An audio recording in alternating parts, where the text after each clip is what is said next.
അതിൻ്റെ ഇടയ്ക്കാണ് മലയാള university PG കഴിയുമ്പോൾ എന്തെന്നുള്ളൊരു ചിന്ത വരുന്നത്. അങ്ങനെ നമ്മളൊരു സംരംഭം തുടങ്ങാമെന്നുള്ളൊരു ആശയത്തിലേക്ക് എത്തുന്നത്. ഒരു ഒരു ഭിന്നശേഷിക്കാരിയായ ഒരാൾ ഒരു സംരംഭം തുടങ്ങുക എന്ന് പറയുന്നത് വലിയൊരു ടാസ്ക്കായിരുന്നു. നമ്മളെ സന്തോഷത്തോടെ എല്ലാത്തിനും നേരിടുക. പ്രതിസന്ധികൾ പലതും വരും.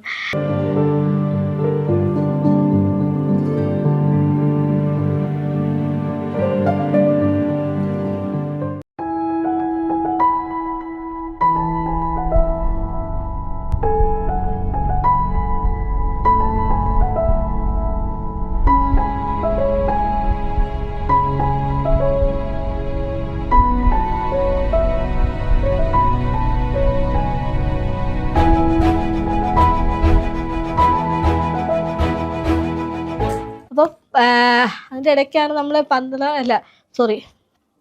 അതിൻ്റെ ഇടയ്ക്കാണ് മലയാള യൂണിവേഴ്സിറ്റി PG കഴിയുമ്പോൾ എന്തെന്നുള്ളൊരു ചിന്ത വരുന്നത്. ആ ചിന്ത ഒരു ജോലി ഇല്ലെങ്കിൽ നമുക്ക് പിടിച്ചു വയ്ക്കാൻ പറ്റില്ല എന്നുള്ളൊരു സാഹചര്യം നമ്മൾ മുൻകൂട്ടി കണ്ടു. അങ്ങനെ നമ്മളൊരു സംരംഭം തുടങ്ങാമെന്നുള്ളൊരു ആശയത്തിലേക്ക് എത്തുന്നത്. സംരംഭത്തിൻ്റെ കാര്യം പറയുകയാണെങ്കിൽ ഒരുപാട് വെല്ലുവിളികൾ നേരിട്ടു. കാരണം ഒന്ന്, ഒരു ഭിന്നശേഷിക്കാരിയായ ഒരാൾ ഒരു സംരംഭം തുടങ്ങുക എന്ന് പറയുന്നത് വലിയൊരു ടാസ്ക്കായിരുന്നു. നമ്മൾ ബാങ്കുകളിൽ ആദ്യം ലോൺ ആണ് സമീപിച്ചു. പക്ഷേ ഫസ്റ്റ് ബാങ്കൊന്നും നമ്മളെ സ്വീകരിച്ചില്ല. പല കാര്യത്തിൽ അവർ നമ്മളെ തിരസ്കരിച്ചു. പല പേപ്പറുകളുടെ വർക്കുകൾ, പേപ്പർ കുത്തുകൾ, നിയമങ്ങൾ ഒക്കെ പറഞ്ഞ് നമ്മളെ ഒഴിവാക്കി വിട്ടു. പിന്നീട് നമ്മൾ SBIയുടെ ബാങ്കിൽ വന്നു. ലോണിൻ്റെ കാര്യം, നമ്മുടെ പ്രോജക്റ്റ് കാര്യം പറഞ്ഞു. നമ്മളിങ്ങനെ സ്ഥാപനം തുടങ്ങാൻ ഉദ്ദേശിക്കുന്നത്.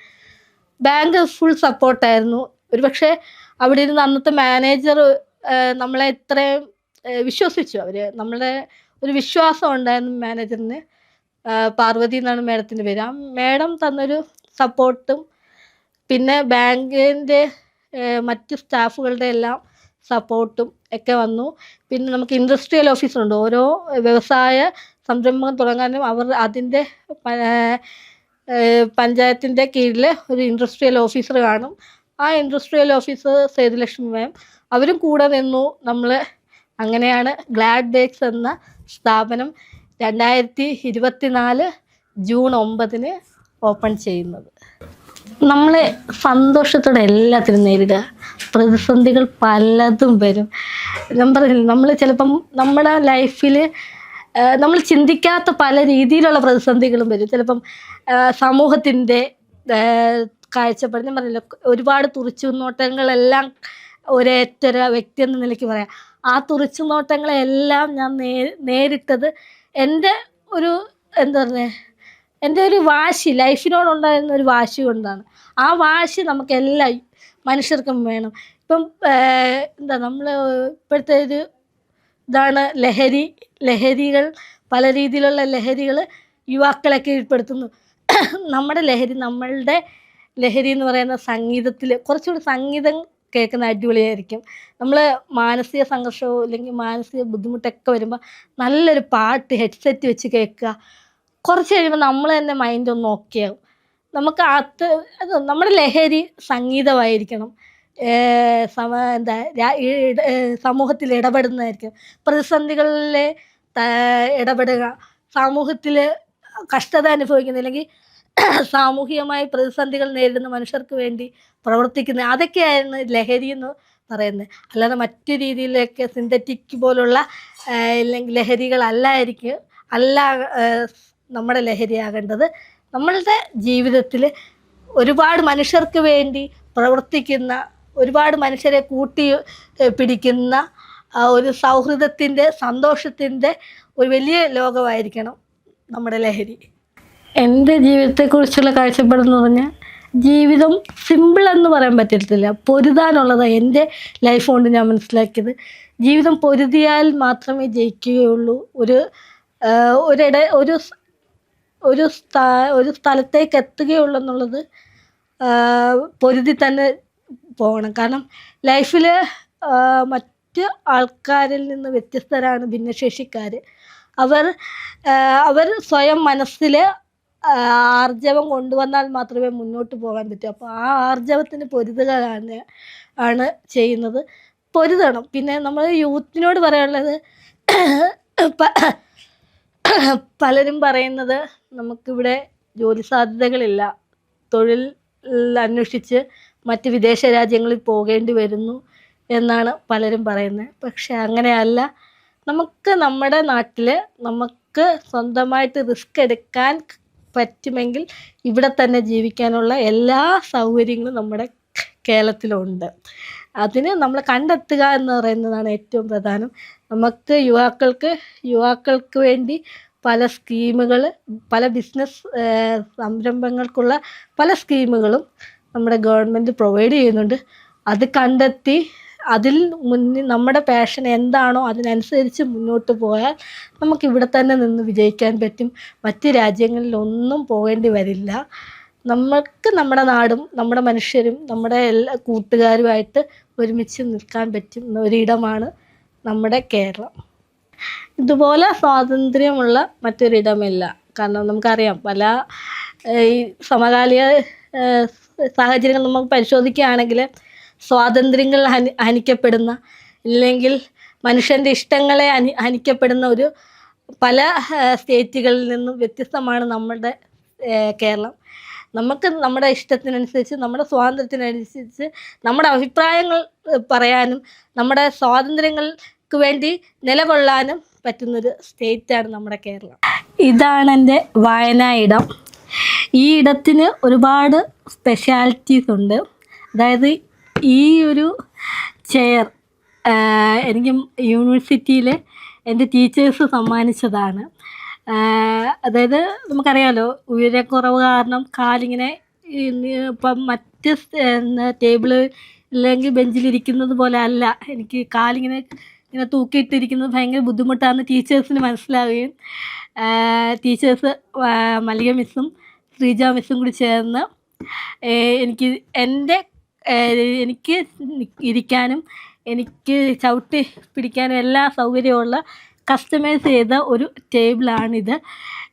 എനിക്ക് ഭയങ്കര സർപ്രൈസ് ആയിപ്പോയി. കാരണം ഒരിക്കലും ഇതുവരെ ഞാൻ ഇങ്ങനെ ഒരു സ്കൂളിൽ നിന്നായാലും കോളേജിൽ നിന്ന് കിട്ടിയിട്ടില്ല. അപ്പം അവിടെ ചെന്നപ്പോൾ ടീച്ചേഴ്സ് എനിക്ക് വേണ്ടി ഒരിടം ഇങ്ങനെ ഒരു അത് ഒരു എന്താ പറയുന്നത്, മറ്റ് ടേബിളിൻ്റെ അതേ വലിപ്പത്തിലാണിത് കസ്റ്റമൈസ് ചെയ്തിരിക്കുന്നത്. കാരണം ഇത് 2 സ്റ്റെപ്പ് കൊടുത്തിട്ടുണ്ട്. അപ്പോൾ ചവിട്ടി കയറി ഇരിക്കാം എന്നുള്ള രീതിയിൽ.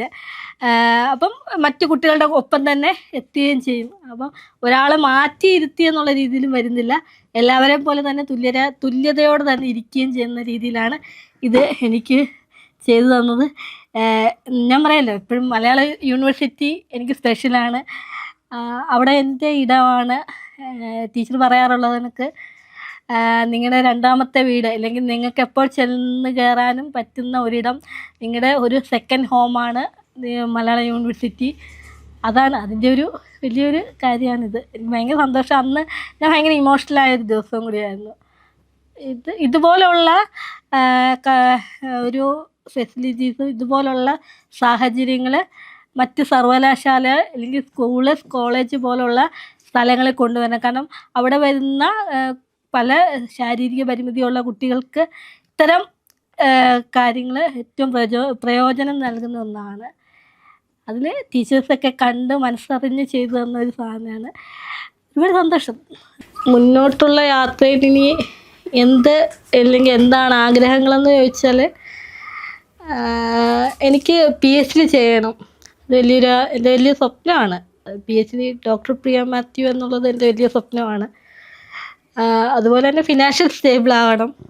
പിന്നെ എൻ്റെ ഇപ്പോഴത്തെ സ്ഥാപനത്തിൽ നോൺ ഡിസബിലിറ്റി ഉള്ള ആൾക്കാരാണ് വർക്ക് ചെയ്യുന്നത്. 4 പേരുണ്ട്. അത് നോൺ ഡിസബിലിറ്റി ഉള്ളവരാണ്. എന്നെപ്പോലെയുള്ള അല്ലെങ്കിൽ ശാരീരിക പരിമിതിയുള്ള കുറച്ച് പേർക്കും കൂടി ഇനി തൊഴിൽ കൊടുക്കണം. അവർക്കും എന്നിലൂടെ ഒരു ചെറിയൊരു സഹായം എന്ന രീതിയിൽ, അവർക്ക് ഒരു ഹെൽപ്പ് എന്ന രീതിയിൽ ഒരു തൊഴിൽ സാധ്യത കൊണ്ടുവരണം എന്നൊക്കെയാണ് എൻ്റെ ഒരു ആഗ്രഹം. ഭിന്നശേഷിക്കാർക്ക് വേണ്ടിയുള്ള ആക്റ്റാണ് RPW 2016 ആക്ട്. ഈ ആക്റ്റിൽ പറയുന്നത് ഭിന്നശേഷിക്കാരായ വ്യക്തികൾക്ക് അവരുടെ എല്ലാ തരത്തിലുള്ള സ്വാതന്ത്ര്യവും നൽകണമെന്നാണ്. അവരുടെ എഡ്യൂക്കേഷൻ, അവരുടെ പൊതു ഇടങ്ങൾ, അത്തരം എല്ലാ സൗകര്യങ്ങളും ഭിന്നശേഷിക്കാർക്ക് ഭിന്നശേഷിക്കാർക്ക് വേണ്ടി സൗഹൃദപ്രദമാകണമെന്നാണ്. പക്ഷെ നമ്മൾ നിലവിൽ ഇപ്പോഴും ആ ആക്ട് നിലവിലുണ്ടെങ്കിൽ പോലും പല ഇടങ്ങളും നമുക്ക് എന്താ അപര്യാപ്തമായിട്ട്, ഇല്ലെങ്കിൽ നമുക്ക് എത്തപ്പെടാൻ പറ്റാത്ത സ്ഥലങ്ങളായിട്ട് മാറുന്നുണ്ട്. നമ്മുടെ മെയിനായിട്ട് പറയുകയാണെങ്കിൽ നമ്മുടെ ട്രാൻസ്പോർട്ടിങ് സൗകര്യങ്ങൾ അതിൽ അറിയാം, KSRTC ആയാലും സ്വകാര്യ ബസ്സുകളായാലും അതിൻ്റെ ബസ്സുകളുടെ ചവിട്ടുപടി ഉയരക്കൂടുതലാണ്. ഇപ്പം ഡോർഫിസം ഉള്ള ഒരാളായാലും ഇല്ലെങ്കിൽ വീൽ ചെയർ യൂസേഴ്സ് ആയിട്ടുള്ളവരായാലും അവർക്ക് സ്വയം വന്ന് കയറാൻ അത്തരം ട്രാൻസ്പോർട്ടിങ് വിദ്യയിലുള്ള ബസ്സുകളിൽ അത്തരം ട്രാൻസ്പോർട്ടിങ്ങിൽ കയറാൻ പറ്റത്തില്ല. അപ്പം നമ്മളുടെ ഈ ആക്ട് നിലവിൽ നിൽക്കുമ്പോൾ പോലും അത്തരം ഇപ്പോഴും പ്രശ്നങ്ങൾ നേരിടുന്ന ഒരു പറ്റം മനുഷ്യർ. ഇപ്പോൾ 2015 സാമൂഹ്യനീതി വകുപ്പിൻ്റെ ഒരു സർവേ പ്രകാരം 9 ലക്ഷം സംതിങ് ആൾക്കാർ നമ്മുടെ കേരളത്തിലുണ്ടെന്നാണ് ഭിന്നശേഷിക്കാർ. അപ്പം അത് 2015 എടുത്താണ്, പിന്നീട് ഇങ്ങോട്ടൊരു കണക്ക് എടുത്തിട്ടില്ല. അപ്പം അത് കൂടാം അല്ലെങ്കിൽ അതിൽ കുറയാം, പക്ഷെ അതിൻ്റെ ഒരു കറക്റ്റ് ഡാറ്റ പിന്നീട് ഇല്ല. 2015 കണക്ക് വെച്ച് പറയുകയാണെങ്കിൽ 9 ലക്ഷം ആൾക്കാരോളം നമ്മുടെ കേരളത്തിലുണ്ട്. ഈ 9 ലക്ഷത്തിൽ എഡ്യൂക്കേഷനിലേക്ക് വരികയാണെങ്കിൽ, ഹയർ എഡ്യൂക്കേഷനിലേക്ക് വരികയാണെങ്കിൽ ഒരു 90 സംതിങ് ആൾക്കാരേ ഉള്ളൂ PG ലെവലിലേക്ക് വന്നിട്ടുള്ളൂ. അപ്പം വിദ്യാഭ്യാസ രംഗത്തേക്ക് എന്തുകൊണ്ട് അവർ മാറുന്നു എന്ന് ചോദിക്കുകയാണെങ്കിൽ നമുക്ക് പറയാം, അവർക്ക് സ്വയം മുന്നോട്ട് വരാനുള്ള ഒരു സാഹചര്യം നമ്മുടെ കേരളത്തിൽ ഇനിയും വരാനുണ്ട്. പക്ഷേ പഴയ ഒരു 10 വർഷം മുമ്പത്തേക്കാളും കുറച്ചുകൂടി പുരോഗമനം കൈവരിച്ചിട്ടുണ്ടെങ്കിൽ ഇനിയും കൈവരിക്കാൻ പല മേഖലകളുണ്ട്. അതിൻ്റെ മെയിൻ ഒന്നാണ് ട്രാൻസ്പോർട്ടിങ് കാര്യം. അതുപോലെ തന്നെ നമ്മുടെ KSRTC ബസ്സുകളിൽ ഭിന്നശേഷിക്കാർക്കായിട്ട് ഒരു സീറ്റ് റിസർവേഷൻ ഉണ്ട്. പക്ഷേ ആ റിസർവേഷൻ ബുക്ക് ചെയ്ത് വരുന്നവർക്ക് ഇപ്പോൾ ഒരു ഭിന്നശേഷിക്കാർ ആ ബസ്സിൽ ഭിന്നശേഷിയുടെ സീറ്റിൽ ഇരിക്കുകയാണെങ്കിൽ മാറിക്കൊടുക്കേണ്ട ഒരവസ്ഥ വരുന്നു. അപ്പോൾ അത്തരം വിഷയങ്ങൾ ഗവൺമെൻറ്റുകൾ ഇടപെട്ട് അത്തരം കാര്യങ്ങൾ മാറ്റേണ്ടതുണ്ട്. ഒരു ബുക്കിംഗ് സേവനം മാറ്റി ഭിന്നശേഷിക്കാർക്കായിട്ട് കൊടുത്തിട്ടുള്ള സീറ്റ് മാറ്റി ബുക്കിംഗ് രീതിയിലേക്ക് കൊണ്ടുവരണം. അതൊക്കെ നമ്മുടെ നിയമത്തിൽ വരേണ്ട മാറ്റങ്ങളാണ്. ഇപ്പം ഭിന്നശേഷിക്കാർ പലരും ഇന്നും 4 ചുവരുകൾക്കും ഇടയിൽ നിൽക്കുന്നുണ്ടെങ്കിൽ അത് അവർക്ക് സ്വയം മുന്നോട്ട് വരാൻ പറ്റാത്തത് കൊണ്ട്, മറ്റൊരാളുടെ സഹായം വേണമെന്നുള്ളത് കൊണ്ട് മാത്രമാണ് അവർ 4 ചുവരുകൾക്കിടയിൽ ഇപ്പോൾ ഇല്ലെങ്കിൽ വീടുകളിലൊക്കെ നിൽക്കേണ്ടി വരുന്നത്. അല്ലാത്ത പക്ഷം അവർക്ക് സ്വയമായിട്ട് മുന്നോട്ട് യാത്ര ചെയ്യാനും അവർക്ക് സ്വയം ഒറ്റയ്ക്ക് മറ്റെല്ലാ ഫെസിലിറ്റീസും ഉൾക്കൊള്ളാനും പറ്റുന്ന രീതിയിലാണെങ്കിൽ ഒരിക്കലും ആ വീടുകളിൽ നിൽക്കാതെ മുന്നോട്ട് വരിക തന്നെ ചെയ്യും.